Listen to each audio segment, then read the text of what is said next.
আসসালামু আলাইকুম। আমাদের ইউটিউব চ্যানেলে অনেকে কমেন্ট বক্সে কমেন্ট করে জানান যে, ভাই ইন্টারভিউর মাধ্যমে গেলে ভালো হবে নাকি হচ্ছে পুশিং এ গেলে ভালো হবে? অর্থাৎ যে কোনো কান্ট্রি হোক, ফিজি বলেন, মালদ্বীপ বলেন, কাতার বলেন, কুয়েত বলেন, সৌদি আরব বলেন, যে কোনো কান্ট্রি বলেন যে কিভাবে গেলে ভালো হয়? তো মূলত এই কনটেন্টটা হচ্ছে তাদের জন্য। তো ভিডিওটা সম্পূর্ণ দেখার অনুরোধ রইলো। কারণ একটু হলেও উপকৃত হবেন ইনশাআল্লাহ আশা করি। হ্যালো ভিউয়ার্স, আসসালামু আলাইকুম। দিস ইজ শরীফ ফার্মাইজা। Welcome back to new video. দেশে এবং দেশের বাইরে থেকে যারা আমাদের ভিডিও দেখছেন আশা করছি সবাই ভালো আছেন। আলহামদুলিল্লাহ আপনাদের দোয়ায় আমি ভালো আছি। আজকের কনটেন্টটা হচ্ছে কিভাবে সৌদি আরবে বা বাহিরে যাব। মূলত ডেলিগেটের মাধ্যমে নাকি পুশিং এর মাধ্যমে। এখন পয়েন্ট হচ্ছে এখানে দুইটা। একটা হচ্ছে ডেলিগেট, অপরটা হচ্ছে পুশিং। আমরা ডেলিকেট বলতে কি বুঝি? ডেলিকেট প্রথমত আমাদের বুঝতে হবে যে ডেলিকেট বলতে কি বোঝায় বা পুশিং বলতে কি বোঝায়। ডেলিকেট হচ্ছে আপনি যেই কোম্পানিতে যাবেন অর্থাৎ যেই ট্রেডে যাবেন ওই ট্রেডের জন্য ওই কোম্পানির লোক আপনাকে একটা ইন্টারভিউ নেবে। অর্থাৎ ওই ট্রেডের কাজে ওই কাজের ধরন অনুযায়ী আপনাকে একটা ইন্টারভিউ নেবে। ওই ইন্টারভিউতে যদি পাশ করেন সেক্ষেত্রে আপনি ওই কোম্পানিতে যেতে পারবেন। এখন আসেন ডেলিগেটের মাধ্যমে গেলে কি সুবিধা? অর্থাৎ ডেলিগেটের মাধ্যমে গেলে মূলত যখন আপনার ইন্টারভিউ হবে তখন ইন্টারভিউ ভরে আপনি কোশ্চেন করতে পারবেন যে আপনি বেসিক স্যালারি কত। ফার্স্ট অফ অল হচ্ছে এটা। সেকেন্ড কথা হচ্ছে যে আপনার কত বছরের চুক্তি তারা দিবে। তারপর হচ্ছে যে ভিসা কার নামে হবে। ইভেন যে চুক্তির শেষে এটা কি নবায়নযোগ্য হবে কিনা, এরকম চার থেকে পাঁচটা ফ্যাসিলিটি আপনি জিজ্ঞাসা শুরুতেই কোশ্চেন করতে পারবেন যে এইগুলো তারা প্রোভাইড করবে কিনা মূলত। আর দেখা গেছে যে কি বলে পুশিং। এখন আসেন পুশিং এ। আপনি যদি পুশিং এ যান, পুশিং বলতে আমাদের বুঝতে হবে যে পুশিং বলতে কি বোঝায়। পুশিং হচ্ছে আপনি কোনো প্রকার ইন্টারভিউ ছাড়া মেডিকেল করছেন, পাসপোর্ট জমা করছেন, ভিসা হয়েছে, ফ্লাইট চলে গেছে, এটাকে বলা হয় পুশিং। তো এটাতে করে কি হয়, আপনাকে যদি কোনো এজেন্সি বলে যে ১,০০০ রিয়াল বেতন, অমুক company X Y Z company আপনাকে ২ বছরের চুক্তি, আকামা দিবে, সবকিছু দিবে ইত্যাদি ইত্যাদি।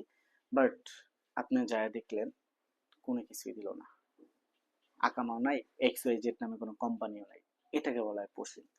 তো আমি বলছি না যে সব পুশিংই খারাপ আবার সব ডেলিকেটই ভালো, আমি এমনটা বলতেছি না। আপনাদের ডিসিশন। যখন আপনাদের কোনো একটা কেউ অফার দিবে যে এই কোম্পানিতে ডেলিগেট হচ্ছে, দিবা কিনা, বা এই কোম্পানি আছে যে পুশিং কোনো প্রকার ইন্টারভিউ লাগবে না, যাবা কিনা। আপনার আগে যদি আপনার বিদেশে কোনো আত্মীয় স্বজন থেকে থাকে, ধরেন চাচা, খালু, মামা, ইত্যাদি কোনো কেউ যদি, যে হোক পাড়া প্রতিবেশী যে হোক না কেন, যদি থেকে থাকে, দিন শেষে তাদেরকে জিজ্ঞাসা করবেন যে ভাই আমাকে হচ্ছে এমুক এক্স ওয়াই জেড নামে একটা কোম্পানি আছে সৌদি আরবে, কোম্পানিটা কেমন আমাকে একটু খোঁজ নিয়ে জানাও। এতে করে কি হবে, তারা একটা সঠিক ইনফরমেশন দিতে পারবে। এতে করে আপনি সিদ্ধান্ত নিতে, কি বলে যে ডিসিশন নিতে খুব ইজি হবে নর্মালি। আর যদি আপনি আপনি ডিসিশন নিয়ে যে বললো চলে গেলাম, এজেন্সি অফিস বললো চলে গেলাম, পুশিং হোক ডেলিগেট হোক যেটাই হোক চলে গেলাম। এখন মেইন টপিকে আসেন।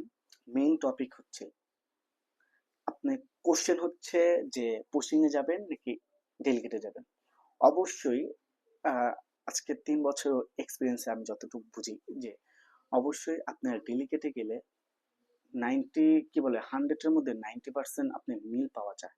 কারণ দেখা গেছে যে ইন্টারভিউ যখন আপনাদের দিবেন তখন আপনাদের বেসিক স্যালারি বলে দেয়, তারপর হচ্ছে যে কত বছরের চুক্তি, কি কাজে যাচ্ছেন, তারপর আকামা কত বছর দিবে, তারপর হচ্ছে থাকা খাওয়া কে বহন করবে, নিজে বহন করতে হবে নাকি কোম্পানি বহন করবে, এরকম সবকিছু বলে দেয়। আর পুশিংও বলে দেয়, পুশিং বলে না এমনটা না, কিন্তু দিন শেষে পুশিংটা মিল থাকে না। সৌদি আরবে যাওয়ার পর বা যে কোনো কান্ট্রিতে যাওয়ার পর মিল থাকে না, কিন্তু ডেলিগেটটা কিছুটা হলেও মিল থাকে। তো আমার আইডিয়া অনুযায়ী আপনারা যদি ডেলিগেটের মাধ্যমে যান, হ্যাঁ ডেলিগেটে গেলে একটু কষ্ট হয় যে ইন্টারভিউ দিতে হয়, ইন্টারভিউতে পাস না করলে হয় না। ইন্টারভিউর সময় গাড়ি ভাড়া, যাতায়াত কস্ট, একটা খরচও ব্যাপার স্যাপার আছে, এই জন্য অনেকে ডেলিগেটে যেতে চায় না, চায় পুশিং যেতে। যে আবার একটা হ্যারাসমেন্ট, কি বলে যে কি কোশ্চেন করে না কোশ্চেন করে বোঝাটা খুবই দায়। এই জন্য অনেকে কি করে পুশিং এ যায়। তো আমি পার্সোনালি মনে করি যে পুশিং এ যাওয়ার চেয়ে ডেলিগেট দিয়ে যান। কারণ এতে করে আপনারা বাংলাদেশ থেকেই কি বলে যে 90% সিউরিটি নিয়ে যেতে পারতেছেন দিন শেষে। আর যদি পুশিং এ যান সিদ্ধান্তহীনতা ভুগবেন। কি যে ভাই আকামা পাবো, তারপর হচ্ছে কাজ পাবো, এরকম অনেক সিদ্ধান্তহীনতা ভুগবেন। তো মূলত আর বেশি বড় করব না।